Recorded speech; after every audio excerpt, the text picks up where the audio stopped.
अस्सलामुअलैकुम नाज़रीन, उम्मीद है आप सभी लोग खैरियत से होंगे। आज की इस वीडियो में मैं आपको तरफला के बारे में बताऊंगा। इसके बहुत से फ़ायदे हैं।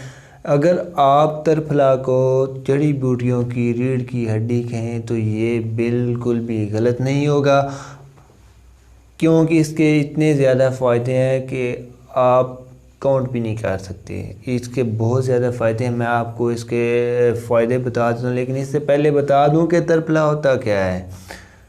आंवला, हरीड़ और बहेड़ा, इसका जो ऊपर वाला छिलका होता है हरड़ जर्द होनी चाहिए, ये आपने ख्याल रखना है। इसके ऊपर से छिलका जो उतारा जाता है, इन्हें इकट्ठा करके इसे ही तरफला कहा जाता है।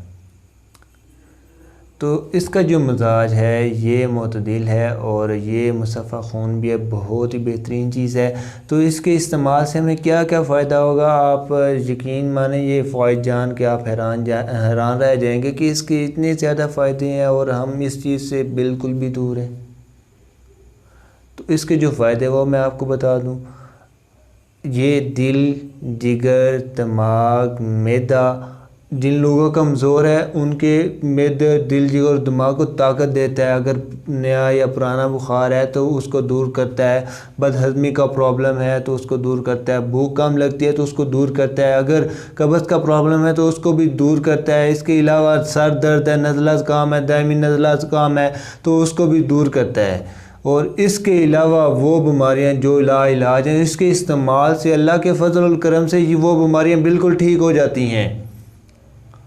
तो आप इसका इस्तेमाल ज़रूर करें। और एक सबसे अहम चीज़ कि अगर तशख़ीस नहीं हुई है आपके मर्ज़ की, तो आप इसका इस्तेमाल करें। इसके इस्तेमाल से अगर आपका मर्ज़ पुराने से पुराना है तो इंशाल्लाह वो मर्ज़ ठीक हो जाएगा। अगर आप सेहतयाब हो चुके तो आप इसका इस्तेमाल करते हैं तो इस इस्तेमाल से आपको और फ़ायदा मिलेगा और आपका कुव्वत मुदाफ़ियत अप होगी इंशाल्लाह इसके इस्तेमाल से।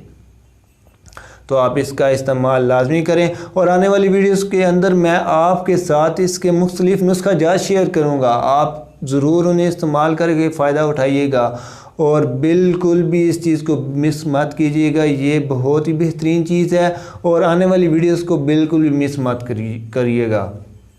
उसमें आप लोगों के लिए बहुत ही बेहतरीन नुस्खा जात पेश करूँगा। और एक बात और चीज़ बताने जा रहा हूँ आपको कि आपने अक्सर पंसार की दुकान पे जाते हैं तो वहाँ पे आपने मजूनात पर लिखा हुआ देखा होगा, आपने ख़ुद बाय करने की कोशिश की, इत्रफ़ील इस्तखदूस, इत्रफ़ील ज़मानी, इस तरह के मुख्तलिफ़ नाम हैं। तो उन चीज़ों में इसका इस्तेमाल किया जाता है। इत्रफ़ील जो है ये कहाँ से निकला है इसका मैं आपको बता दूं, त्रिफल से निकला है। एक्चुअल में ये जो है 3 फल है, आंवला, हरड़ और बहेड़ा। इसी बिना पर जो है इसको इत्रफ़ील का नाम दिया गया है। तो नेक्स्ट वीडियोज़ में आपके साथ मुख्तलिफ़ नुस्खा शेयर करेंगे। आज की इस वीडियो को लाइक करें, चैनल को सब्सक्राइब करें और बेल की नोटिफिकेशन को दबाना बिल्कुल भी मत भूलें। नेक्स्ट वीडियो में आपसे मुलाकात होगी। अल्लाह हाफिज़।